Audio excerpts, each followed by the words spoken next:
broken. For example, if a person promises to you that in the evening I will give you this much money, in the evening. So he's promised, okay, evening comes, and in the evening if he comes and says, oh, I forgot to give you the money, I forgot. So does the promise get cancelled? Is it annulled? Is it void? No, the promise is there, it's established. So if somebody reminds him about his promise, and that he has to give money in the evening, his wife or his relative says, remember you promised to give money today, you have to give money in the evening, you promised, you made a pact, she reminds him during the day. And even then he says, oh, I forgot. Then is there a bigger lie and fraudster than this? She kept on reminding you during the day, even then you said, I forgot.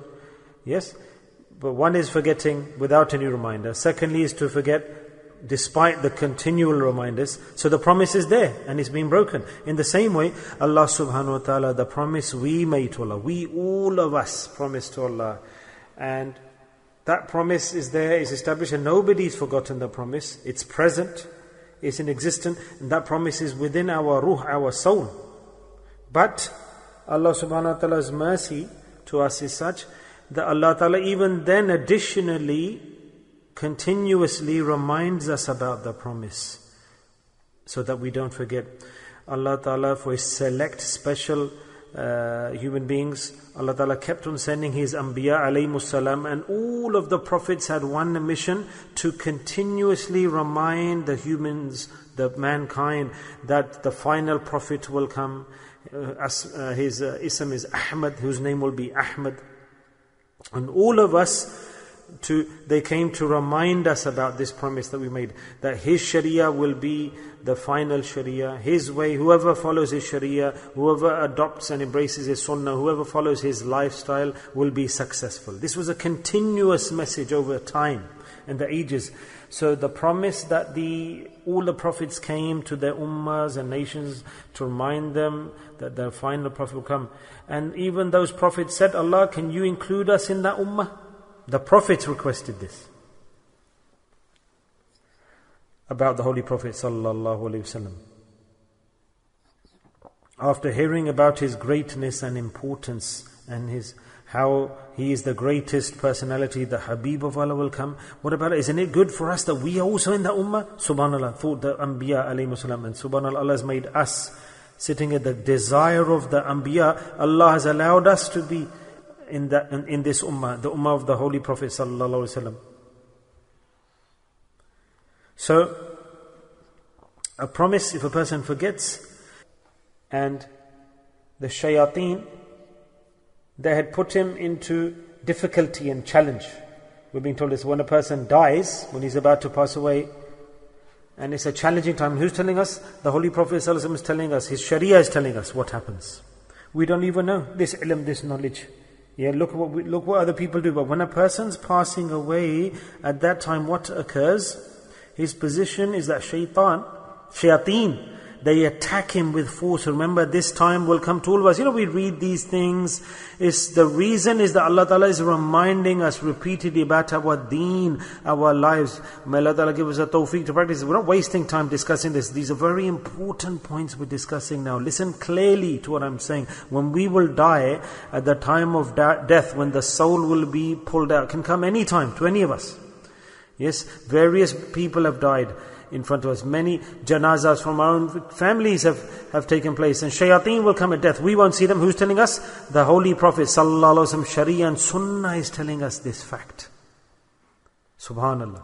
That we don't even know this. So whoever believes in this, that promise that he promised to Allah, then he'll believe these words of the Prophet. If he doesn't believe in the promise he made to Allah, then he'll run away enjoying luxury. So shaitan will come, shayateen, devils, they will attack him with force. So Allah's Nabi sallallahu alaihi wasallam said, this hadith in Tabarani and in Hakim, Abdurrahman bin Samra radiyallahu anhu narrates his hadith. It's a lengthy hadith, and a small portion I'm sharing with you. That I saw a person from my ummah, said the Prophet sallallahu alaihi wasallam, that at the time of death, shayateen, They put him into difficulty, problems. He's so distressed, it's his final time. If from his mouth the kalimat is not uttered, because today with confidence we sit down, if someone asks, no problem, we'll answer. But at the time of death, challenging time, testing time, if at that time a person fails, then that's it, end of story. Yes? And in my life, I've seen such a person who, in front of me, he said, who are these people in front of me? Who's sitting here? He was just, whilst he was dying, he said, who are these people sat in front of me? What are they doing? Who are these people? What do they look like? What are they saying to me? What are they saying to me? So this is the hadith. Totally correct event, I'm telling you. Shayateen put the person into difficulty. Subhanallah. And then what stated? That time of death, shayateen, they put the person through a severe test. That's it. Dhikr of Allah comes, and then it frees him or her from the shayateen, the dhikr of Allah. The Holy Prophet ﷺ has stated this in hadith. And the Rasul said, I saw him in difficulty. What saved him? The dhikr of Allah then came to his rescue, and the shayateen ran away. Hadith. Subhanallah. This hadith says that the biggest asset and assistance to stave away and clear away the adhab of qabr is the dhikr of Allah. And these are the people of dhikr. And those who are establishing and who imitate and follow the lifestyle and have yaqeen in the words of the Prophet and know that this time will come, then their lives, they will bring those deeds that the Prophet has prescribed. Their life passes in that nice, clear way. And there's no fasad, disorder and mischief. There's only one focal point in their life. We've come to this world, we're going to leave. And they're ready, preparing for thereafter. Not like us running away from the deen. They have a balance of life. It's not a speech, not a lecture. This is fikr. Concern. Very dangerous place. We're going to go to the grave. The qabr, the grave has introduced itself to us already. Dark night, dark, hollow location, place of spiders, scorpions, adhab, punishment where we are to go. So I ask a question. What excuse can we make? That have we forgotten that promise we made to Allah when we were in the alam arwa, when we were souls, our ruh, and we promised that we will follow every sunnah and the sharia of the Holy Prophet sallallahu alaihi wasallam. This is the biggest fasad disorder today, that we've broken this promise, we've fallen into mischief and evil, and Allah is saying this clear point again. So now we need to think that a person who has no faith, no belief, no iman, and he reads the tafsir of this promise in the Quran, and about death and the life after death and the concept of the grave and the hereafter. A person who has no iman, he reads it, he says so much detail about the life to come. Islam tells us so much about the life to come. It's satisfying my queries, and after telling us we're getting a chance on planet Earth so we can prepare for death, are we stupid that we should fall into the ditch of the world? And he revived himself. He revived himself. And we who day and night read the Quran and we know the deen and what is Islam. Now look at the flip side of it. Why don't we have understanding and awareness? Why don't we accept this point and fact? Tell me. Why don't we do this? Why don't we accept this point which is clear? That point that he believed, even though he had no iman, and after reading about the hereafter, we know in this world what is the reality. So the Quran explains, why are we stubborn?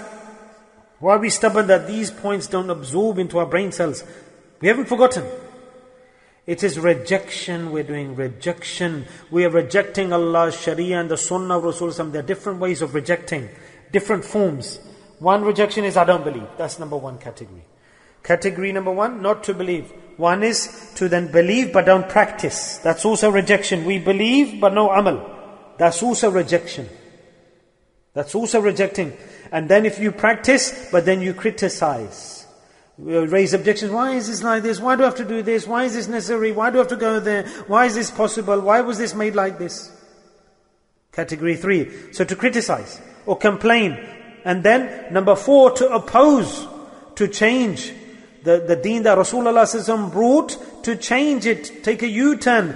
And because your nafs doesn't accept it or like it, it's not compatible with your nafs, so you modify that deen because it's a burden on you. It doesn't suit your brain and your lifestyle. So let's change this. That's category number 4. So if a person's feeling and emotions do not accept the Sharia, the law, then that's also rejection. The Quran's defining all these 4 categories now. So we need to see which category have I fallen into. That's why we're reading the Quran. For the sake of Allah, are we in those people who don't believe?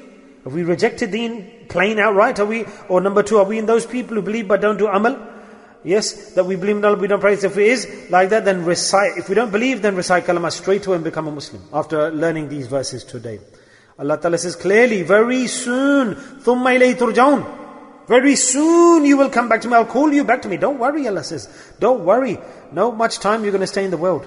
Very soon I'll call you. So if first number 1 are those who have no faith. And number 2, if for example, if I say I don't have iman, then straight away bring iman. If we believe but our amal is 0, we don't sometimes practice, sometimes believe. Whatever Allah Ta'ala says, do, pray salah like this, fast like this, fulfill the rights like this, and speak to people like this, and clean your hearts like this, purify your souls like this, and purify the dirt inside your nafs like this. We don't do amal on this. So we believe, but I don't want to do any amal. I don't want to practice. Okay, number 3 category, if we're practicing, believe when we're practicing. So if we're not, start to practice. And if we're practicing category 3, but then we're raising objections or problems, where is it written? Where's the proof? I have to live in this world. After reading 100 every day, today do tawbah, that we will live our life 100% as the way Sharia has prescribed us to live. For the sake of Allah.